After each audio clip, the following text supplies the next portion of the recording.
So it's funny to me that this criticism coming Brian Kelly's way just keeps continuing to get hotter and hotter and wilder, doesn't it? Brian Driskell, not even going to give his website a platform here. We asked him to come on the show. He refused. So, fine, He wants to refuse to actually, back up what he's saying. I sent him a message. I said, Brian, you seem to know a lot about LSU. We'd love to have you on our show. We talk all about LSU. And he seems to know a lot about LSU, right?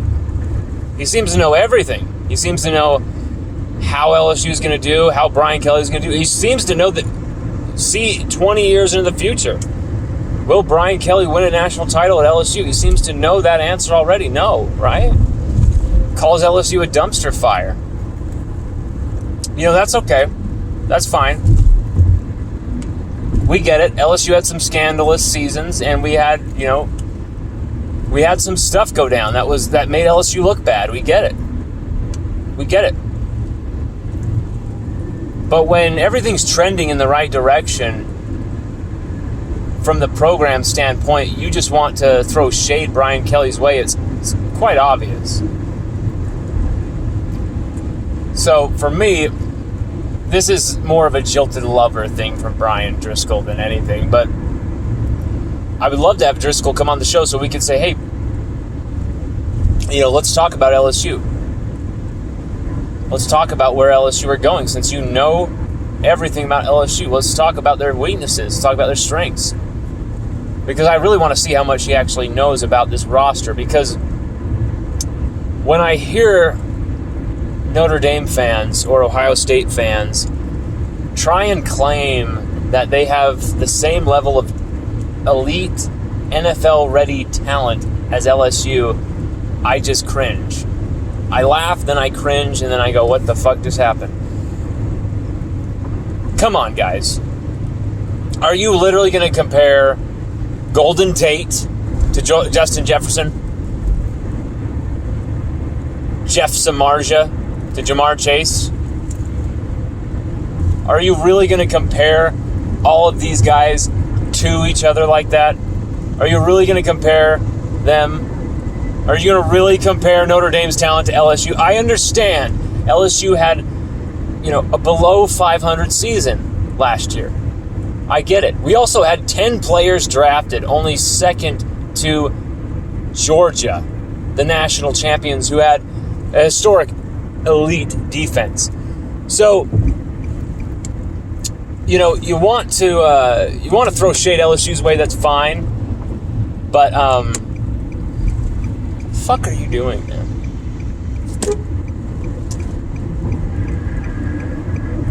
I literally just had to honk at a cop because they drive like an idiot. But yeah, really, it drives me nuts how disrespected LSU is. I understand. I'm not expecting everyone to say Brian Kelly's going to win nonstop national titles at LSU and he's going to be the next Nick Saban and they're going to be the next dynasty. I'm not expecting anyone to be predicting that or whatever. I know no one has the balls to predict that anyway. But to literally just 7-5 across the board, LSU have no talent, it's really funny to me. It's really funny to me when I understand that there's rankings. I understand that Tennessee is ranked really high. I understand that there's all these preseason computer ratings that put them up really high. I get there's these preseason computer ratings that put Arkansas pretty high. I get it. These computers don't win games for you. Okay? Tennessee hasn't won anything of substance for so long that it is really a joke to hear their fans beating their chest and we're going to kill LSU and all this stuff. It's like, okay, throw out the LSU fandom. Throw out your LSU fandom right now and just look at the facts here. Okay? Look what we did the other day. We posted Ohio State's supposed number 1 ranked wide receiving core in the nation, right? They have the number 1 receiving core in the nation. That's what we always hear. Constantly hearing, because Jackson Smith-Njigba, the best receiver in college football, right? So then everything is just, they have the best receiving core in college football, right? I'm really sick of this, because when you actually go into the numbers, after Jackson Smith-Njigba, like their next leading receiver on the team in returning production has like 179 yards, okay? Marvin Harrison Jr., proven in one game, absolutely destroyed Utah, who were like without their entire secondary for that game. So of course those receivers should have done well. Of course they should have kicked ass in those games. I can only imagine the numbers Kayshon Boutte and Malik Neighbors would have put up, because you compare someone like Marvin Harrison Jr., who all we hear about is Marvin Harrison Jr., and yes, he's going to be good, but how come we're not hearing about Malik Neighbors? All SEC freshman, 417 yards, 4 touchdowns in just 7 games. How come we're not hearing about Jack Besh, led LSU in receptions as a freshman, being played out of position at tight end? Had the 3rd most broken tackles forced of any player in the SEC as a freshman. Dre Jenkins, catching 4 touchdowns against Florida over the last 2 years, and I believe it was 7 last year. 6 maybe that he had touchdown-wise. Anyway, the fact that you're hearing about all these other schools, we get it. I actually like that LSU are in the background for once. I actually like that LSU, Brian Kelly's taking all the bullets right now. And I think it's just exactly what Brian Kelly would want. He's insulated his players behind, his brand, his name. And people are going to take shots at Kelly like crazy.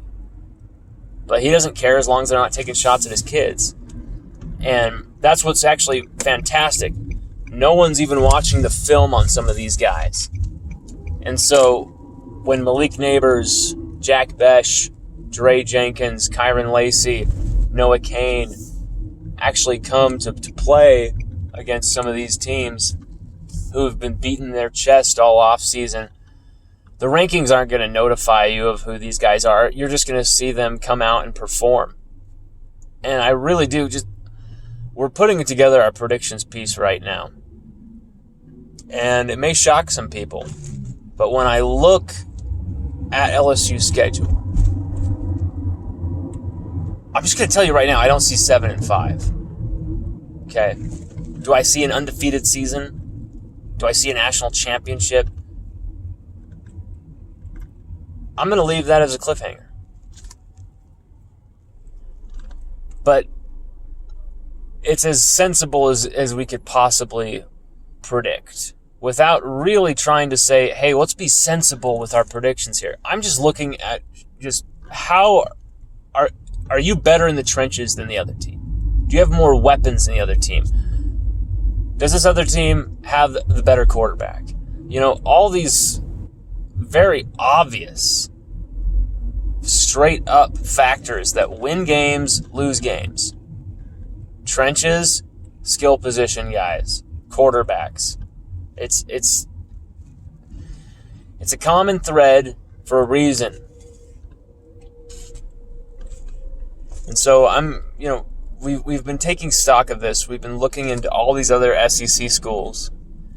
We've been looking into every team LSU are about to play. And I gotta laugh at some of the trepidation and fear associated with LSU by these analysts and these keyboard warrior podcasters who are just, I get it.